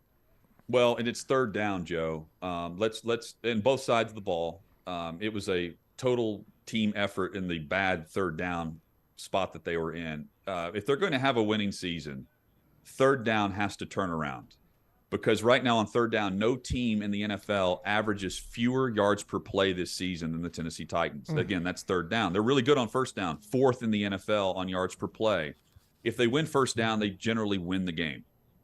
On the flip side, the Titans defense in games where they have lost 83%, when they win, they get off the field 83% of the time this season on third down. And when in the 2 losses, 50% is their rate of going back to the sideline on a third down play. Every Colts drive after that punt on their first possession went 40 or more yards, and it had at least 1 third down conversion. The Titans, I think, we should mention that it's not like the scoreboard was really lopsided here, but I never felt like the Titans were really in this after that possession following where the Titans went down to open the second half after getting the stop at halftime. 4 plays, 75 yards, touchdown, and then Moss and company drive right back down the field and go get points. That was kind of the storyline here, and it's not all about points yesterday. It was just about conversions, and the Colts just drained that clock, and they drained the life out of the Titans sideline. That's how I view the game, and again, normally that's what the Titans do to their opponent, and identity-wise, they can't find that consistently. No, they cannot, and we'll see if they can try and do that on Sunday in London against Baltimore. Hut, appreciate it as always, and we'll be listening to you in Withrow today starting at 2 o'clock on 94.9 The Fan. Thank you so much, guys. Always enjoy this. It's a good kickoff to the Monday, and have a great week. You too. Jonathan Hutton from Outkick, again, 2 to 5 weekdays, 94.9 The Fan is where you can check out Hot Mic with Hutton and Withrow. And look forward to that. We'll wrap things up with final reaction to the Titans plus celebrity birthdays. That's next, the Chase and Big Joe Show, presented by Regal Realty Group on 102.5, 106.3 The Game. Coming on in, Forrest Berkey. It's Pete Weber. Tuesday night, the regular season gets underway as the Predators head to Tampa to take on the Lightning. Join Max Urs, Hal Gill, and me starting at 3:30. Your home for Smashville is 102.5 and 106.3 The Game and the Game Nashville app. It's the final week of the Electronic Express 40th anniversary sale. Visit any of our convenient locations and save up to 40% throughout the entire store. This week, get a TCL 55-inch 4K TV for only $269, or a stainless steel refrigerator only $499. Plus, get up to 60 months special financing on items like a top-load laundry pair, only $349 each, or an HP touchscreen laptop just $699. Sale ends Saturday. Electronic Express. We make it happen. To know what makes Genesis Diamonds so special, you have to understand its origin. Back when owner Boaz Ramon used to sell diamonds only to jewelry stores. I was selling to more than 700 jewelry stores. I didn't like what I saw. What he saw in retail stores was grossly inflated prices, limited selection, pricing games, and a sales process that put the customer at a disadvantage. And it motivated this wholesaler to start his own retail revolution. My passion was to build a place where the customer is going to be very informed. We're not going to hide any information from him. We're not gonna have to get diamonds from other people. We're not gonna mark up our prices to mark them down. So Genesis was born. No middleman markups, no commission salespeople, industry-leading warranties, 30 times the selection, a no-holds-barred diamond education that empowers the customer, and a refreshing, relaxed, no-pressure atmosphere. We created a place where the consumer is the king. Come and get the royal treatment today. Genesis Diamonds, Green Hills and Cool Springs. Penalty Box Radio Live is back. Join Alex Doherty and Sean Smith every Wednesday night at 7 p.m. for a full hour of local hockey talk, full analysis of the Nashville Predators. Honest hockey talk like you've come to expect from the Penalty Box Radio brand over the years. Penalty Box Radio is back home on 102.5 The Game for the 2023-2024 hockey season. For more, check them out at penaltyboxradio.com.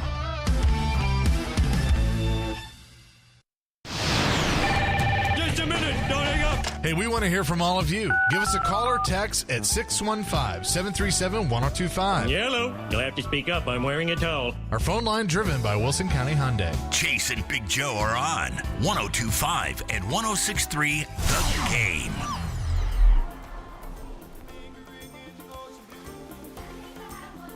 106.3 The Game. Hope you're having a fantastic start to your Monday. Caroline, Willie, and D-Mace coming up in a few minutes. You'll hear from Mike Vrabel at noon. Hey, be sure to join us for the post-game show. It won't be pregame this week. It'll be postgame as the Titans play very early Sunday morning. Jared Stillman and company at Teddy's Tavern, located across from Bridgestone Arena, this Sunday from 11 to 1 as they break down the Titans-Ravens game. Our NFL pregame is presented by Parman Tractor and Equipment and the Beast Unleashed. And, Joe, as we kind of put our final thoughts on the Titans game, I'll be curious of what Vrabel says. I mean, you heard him after the game yesterday. He was asked about specific plays and specific things that had happened, and ultimately he was just disappointed in the loss. And I get that. I mean, that's a coach's mentality, but there are some things of concern. Christian Fulton is a concern because I don't see him getting any better. He's in a contract year. I've always kind of felt like that maybe Vrabel looks at him and, he's called him a repeat offender when it comes to soft tissue injuries and things like that. I kind of feel like that this may be it for Christian Fulton this year. But he got burnt a couple of times yesterday on some big plays. And you just can't have that. And then he gets called for a pass interference that was very costly. So you obviously can't have those things. And then the fact that you had Zach Moss rush for 165 yards and 2 touchdowns on you, simply not good enough. And that's why they lost. It just, as I told Hutton, it just seems there's something off about this football team. And I don't see a lot of celebration. I don't see a lot of gang tackling. I don't see a lot of slap each other in the behind. I just don't. There's a lot of, I don't know. The energy's not there. It's just weird. And, you wonder if, the talk of, is this Tannehill going to be here? Is he going to be gone? Is Henry going to be here? Is he going to be gone? Byard, we want you to take a pay cut because all this and that. I mean, does it I don't know. I mean, I'm not in the locker room. It's curious, but something is bothering this football team. I'm not sure what it is. Have they tuned Vrabel out? I don't know. I mean, it was just bad. I mean, but they are sitting there 2-3 now, and they lose to the Saints by a point. Chargers have to go, late in the game, overtime with them. I mean, this team could be very well. I mean, they're sitting there 2-3. It could be 1-4. They could be 4-1. That's the frustrating part. But there's just a disconnect. But within this football team, that's gonna be weird to figure out. And and now you got to head across the ocean to London to play a good Ravens team.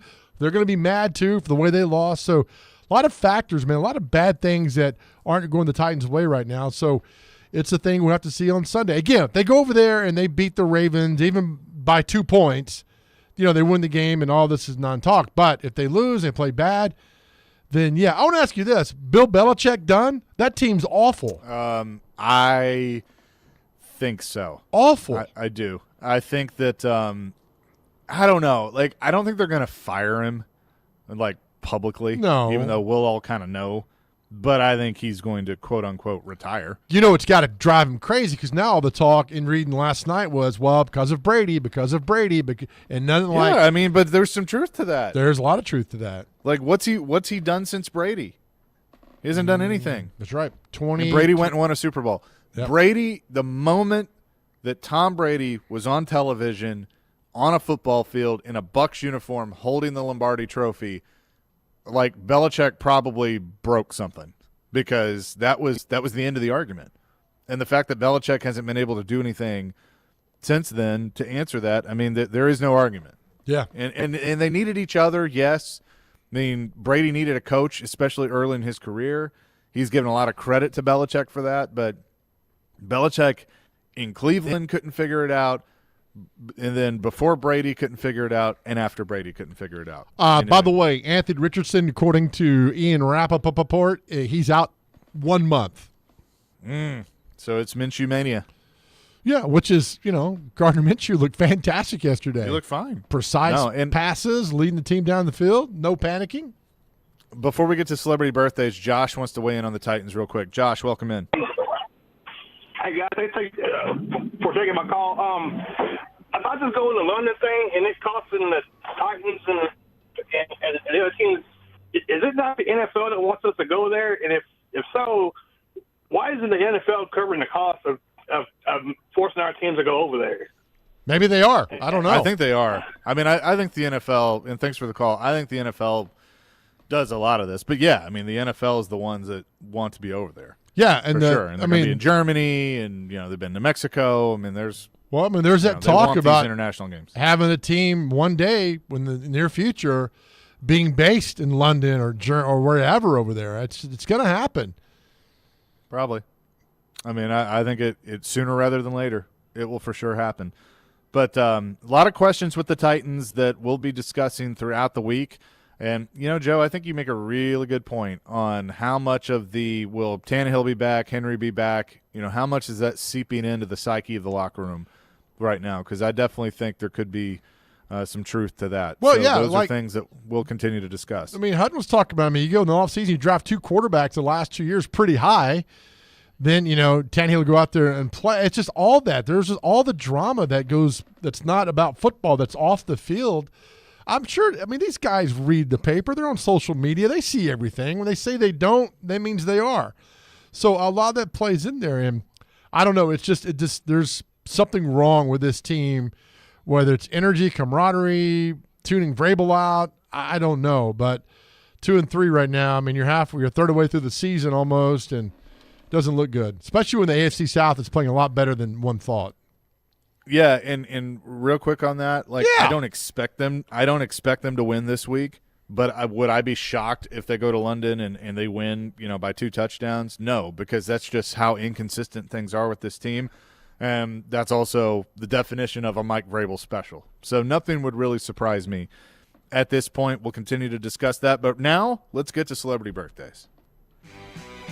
Time for America's favorite game. Got to get within 2 years, my friends. Here we go. Chaser, you go first. Sharon Osbourne. How old is Sharon Osbourne today? 78. Sharon Osbourne. Let's go 67. 71. Been married to Ozzy since 1982. Actor Tony Shalhoub. He was in Monk. He's also the fabulous or the marvelous Miss Maisel. Wasn't he on Wings? He was, yes. 62. 67. 70. Scott Bakula was on the CSI New Orleans, Quantum Leap, or whatever it was, New Orleans. Yep. NCIS New Orleans. There you go. And also Star Trek. Scott Bakula, 70? 63. 69. Bakula rhymes with Dracula. Thank you. Happy Halloween? What? I don't know. An actor. Let's go. Let's see here. Oh, Jackson Brown. He wrote "Take It Easy" by the Eagles. How old's Jackson Brown? Very good in concert, by the way. 74. Yeah, this is tough. I keep going into the 60s, but let's go 79. 75. Chaser's up 2-0. Chaser, he used to have a show right here on 102.5 The Game. Actor Robert Wool from Bull Durham. He sure did. Random. Got the hiccups there, JoJo? Oh, just Robert Wool show. Made me laugh. 71. This blows my mind. 63? 72. By the way, the Robert Wool show was worse than the Chase and Big Joe show. That tell you something. Jay Peterman, John O'Hurley from Seinfeld. How old is he today? Mr. Peterman. 68. Mr. Peterman. Let's go 73. 69.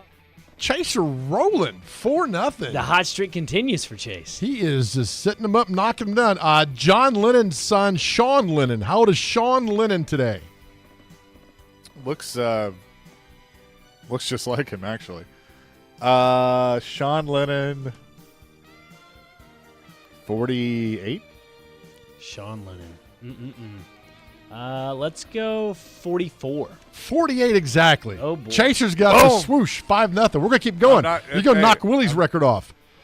Actor Steve Burns from Blue's Clues. I know you watch that show, Chase, growing up. Steve from Blue's Clues. Someone got a letter. We just got a letter.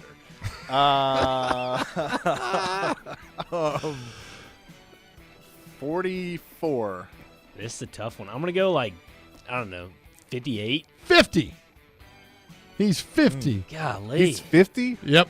I feel old. Weren't there 3 or 4 Blues Clues hosts? I don't know. You watch it more than I did. No, I watched it I watched it with my kids 1,000 times. All right, country singer Scotty McCreery.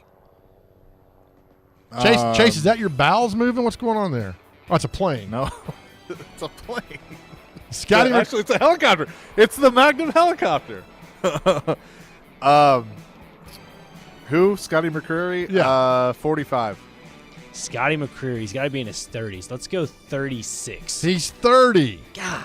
Wow. All right, and one more, Chase, to finish out here today. You got 5. You could come within 1 of Willie, but one of the greatest linebackers of all time, Mike Singletary. How old is Mike Singletary? Can't win with him. That's right. Worst coach ever, but a great linebacker. 63.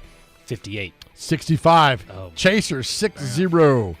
That's it, Love Chaser. Good job, Bubba. You got to go back to the lab. And it wasn't Saturday. Was it yesterday or Saturday your daughter's birthday? Yesterday, yep. Yesterday? Well, happy birthday, Hannah. Yeah, the big 25. So I feel old, but she's beautiful and I'm blessed. Thank you, Lord. By the way, it's our show again.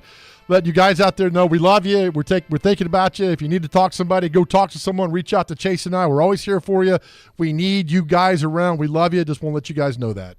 Yes, anyone and everyone, we are always here. Enjoy the rest of your day. Coming up next, Caroline, Willie, and D-Mace give their reaction to the Titans' loss to the Colts yesterday, 23-16. You'll also hear from Mike Vrabel at noon, 102.5, 106.3, The Game.